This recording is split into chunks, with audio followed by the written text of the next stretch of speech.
নমস্কার বন্ধুরা, রেসিপি ফায়ারে সবাইকে স্বাগত। আমি আজকে এক্সারসাইজের ভিডিও নিয়ে এসেছি। তার কারণ আমাদের বর্ষাকালে অনেকেরই, বিশেষ করে মেয়েদের তো খুব বেশি, পা ভারী হয়ে যায়, হাঁটু দুটো ব্যথা করে, হাঁটুর মালাই চাকির মধ্যে কটকট শব্দ হয়, আর পা ভাঁজ করতেও খুব অসুবিধা হয়। সবথেকে অসুবিধার কারণ হচ্ছে পা ভারী হয়ে যাওয়া। তো এইটা কি করলে আমাদের এর থেকে আমরা অনেকটা উপকার পাবো বা অনেকটা রিলিফ পাবো, সেটা নিয়েই আজকে আমি একটা ভিডিও করছি। আর এর সঙ্গে আমাদের কি করতে হবে বা কি না করতে হবে, এইগুলো সব আমি আজকে আপনাদের সঙ্গে শেয়ার করব।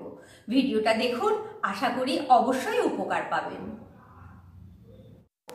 প্রথমেই বলি, ব্যায়াম আরম্ভ করার আগে নিচে একটা ম্যাট বা যে কোনো একটা সফট কিছু নিয়ে নেবেন।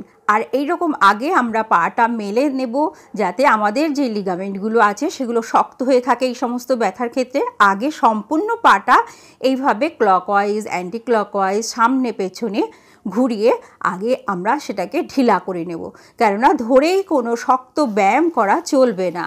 আর এই সময় আমাদের পা যখন ব্যথা থাকে তখন করা উচিত নয়। এইভাবে দেখুন, হাঁটুটাকে টেনে ধরবো। আমি আপনাকে বোঝানোর জন্য ভালো করে দেখিয়ে দিচ্ছি। এইটা কিন্তু হাঁটু ব্যথার জন্য সহজ আর বেস্ট ব্যায়াম। এইভাবে ঠিক মালাই চাকিটাকে শক্ত করে ধরে ছেড়ে দিন। এইভাবে 20 থেকে 30 বার করুন।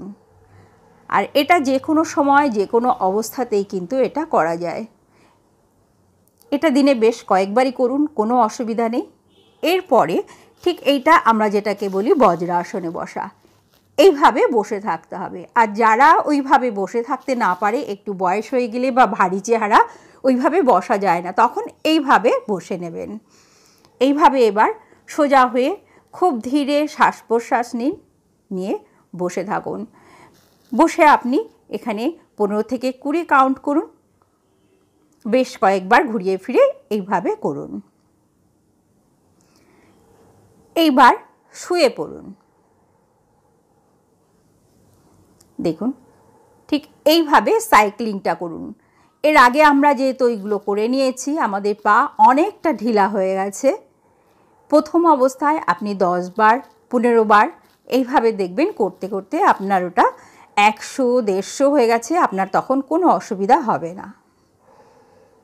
তারপরে ঠিক এইভাবে, কিন্তু যাদের কোমরে ব্যথা আছে তারা কিন্তু এটা করবেন না।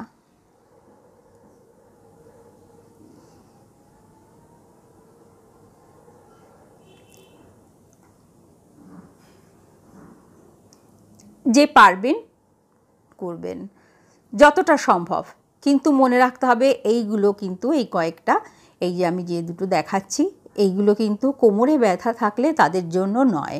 যাদের কোমরে ব্যথা নেই, শুধু হাঁটুর ব্যথা, তারা করুন।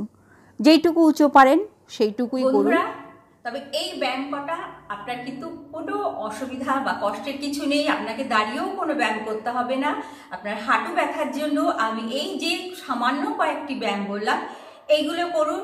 আমার মনে হয় পা ভারী কমবে। আর তার সঙ্গে খুব জরুরি যেটা করা, আমি আপনাদের খুব সহজ উপায় একটা বলে দিচ্ছি।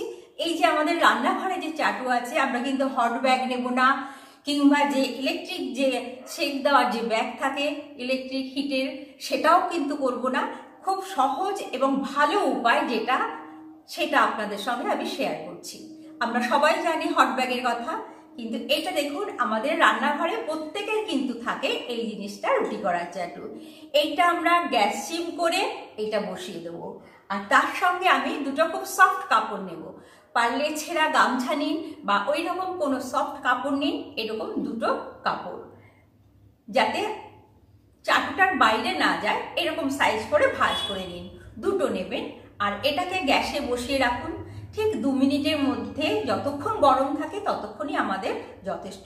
এরকম দুটো কাপড় নেব।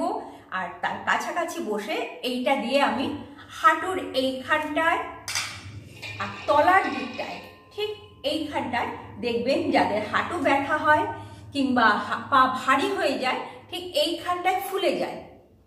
এইখানে ফোলে, হাঁটুর তলাটা ফোলে। এই ফোলাটা এখানে আমরা যদি সেকটা দিতে পারি, এইরকম গরম সেক, হালকা গরম সেক। আবার এটা যখন ঠান্ডা হয়ে গেল, আমি দ্বিতীয় যে কাপড়টা এখানে রেখেছিলাম সেইটা নেব। এইটাকে বসিয়ে দিয়ে সেইটা দিয়ে সেঁক দেবো। এইরকম তলায় আর ওপরে কিছুক্ষণ দিন, প্রত্যেক দিন দুবেলা। আর তার সঙ্গে আমাদের যে ব্যথার মলম আছে, মুভ বলুন, ভলিনি বলুন বা অন্য কিছু, সেইটা লাগিয়ে যদি সেকটা দিতে পারেন তাহলে কিন্তু অনেক ভালো হবে। এই জিনিসগুলো আপনারা করে দেখুন। আর যেটা মনে রাখতে হবে, বডি ওয়েট। বডি ওয়েট কিন্তু অবশ্যই কমাতে হবে হাঁটু ব্যথা থেকে মুক্তি পাওয়ার জন্য। আর এর পরেও যদি আপনাদের ব্যথা বেশি থাকে, এর জন্য অবশ্যই কিন্তু ডাক্তারের পরামর্শ নিতে হবে।